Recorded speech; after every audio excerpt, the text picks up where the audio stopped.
Apa ukuya tesi yakunwa usi. Unoperei. Mwari.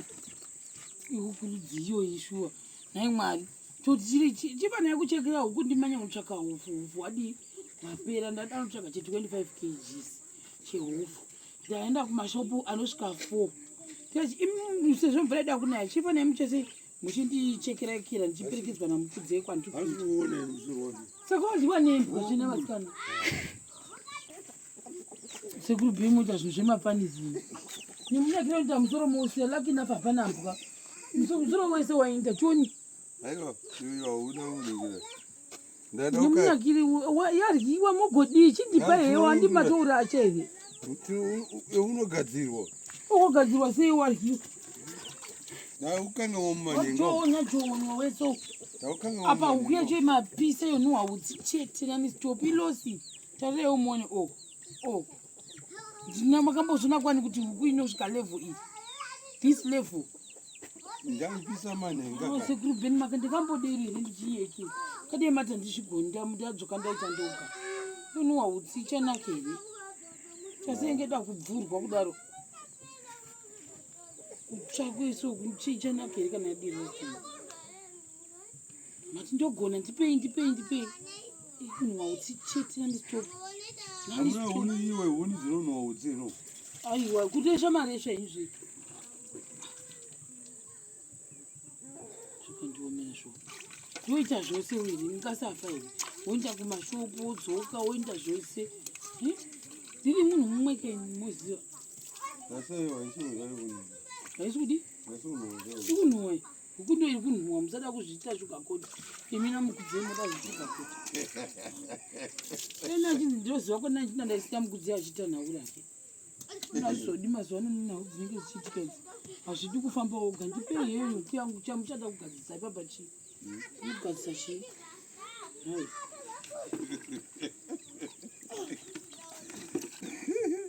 hai ndakunaita nehupuso handi zvinoita zvokutuka wokwiza upuso inokona kutongofara nazvo mamwei chamamwa chokuti mungabvura huku iri mhenyu pana yakambovaona humwe yaonarangu ndakagara kubara idachikaridza ndibvure manhenga anosarira yandibvurudza kubva ndichizvarikwanisa rambona huku yakadiri mupenyu kubva ndichizvarigo chaicho changu never seen something like this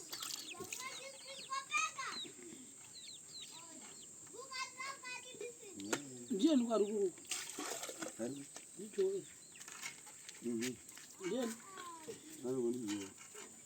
antaura nekuruku nanamaiguru ndiani angaribhara ndeyokuzasuku kabafara vaindevise iwe huku yacho yaita kutoibva mukati iri kutopisa kuibva mama oda kuti tagochi aiwa sure kupisa muvhuru zoona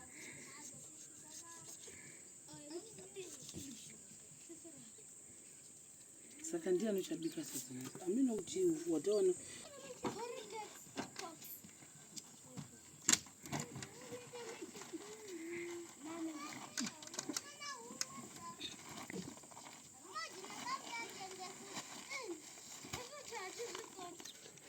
asasa tamborwa tisi kuti unenge wakaita seflower kana tichitaona 25 kgs nhasi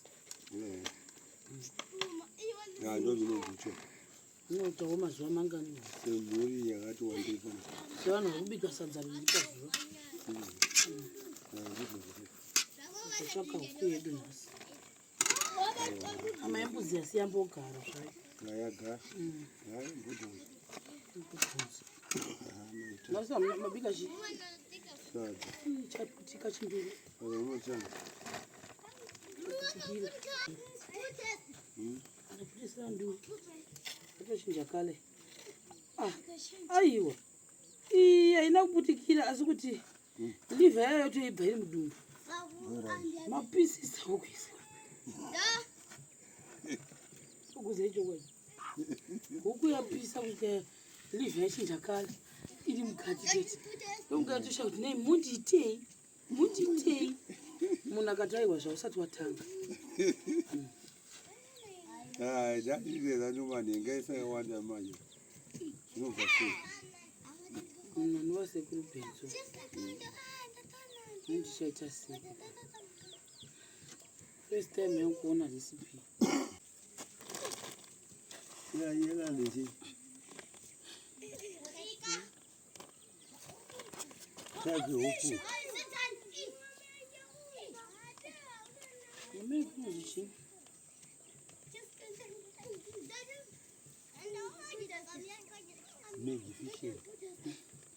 Magnifique. Nasi madima pesa usunga. That's what brand. Kuzola shit. Brand is ndo bari kunyura ipapo. Masuri. Apa shoma. Kwauzodi. Kwasitera dzina. Ayo kumasuri. Kumasuri ni kusaidu. Masaidu yose kuti iwe ya kumasuri ino ya inosiya kuvhuranda. Uko futi yobva. Yoya inomira kuno kukona kune profa. Sapa nopfurika kuya kunosvika pabhedho yerasikana. Yonosara ipapo uko futi yonosara pakavhuranda. Pamwe usina mangwani patinoziva kuti inenge yakupfurika nezvidhina. Kwakupesa pavhuranda.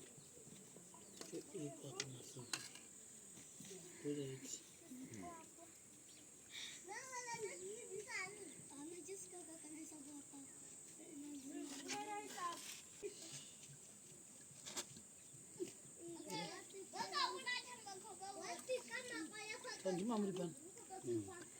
Rodire.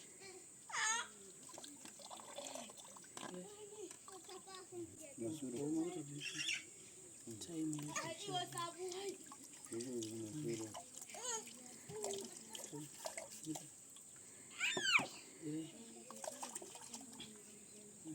After tatobvisa mapuranga mwa watodira mberi. Vhuranda. After vhuranda man. Kwakira bhulu kumasuri. Beki.